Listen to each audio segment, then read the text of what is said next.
kukubwira ko hari icyo naguhamana biragoye kuko nzi ko ari wowe ufite byose.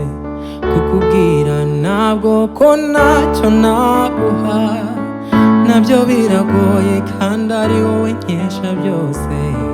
Wowe Mana ncumuraho buri gihe ukambabarira, wowe wicecekera kandi uzi umuntu w'imbere.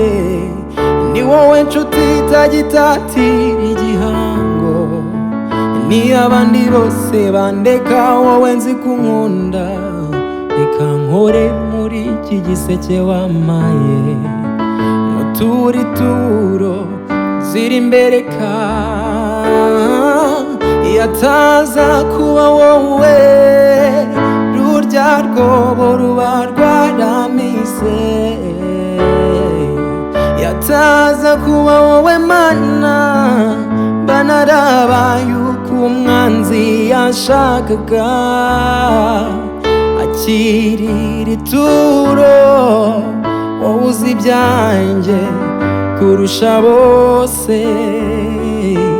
Akirira ituro wowe uzi ibyanjye kurusha bose. Yataza kuba wowe rurya rwobo ruba rwaramise. Yataza kuba wowe Mana mba narabaye uko umwanzi yashakaga. Akirira ituro wowe uzi ibyanjye kurusha bose. Akirira ituro wowe uzi ibyanjye kurusha bose.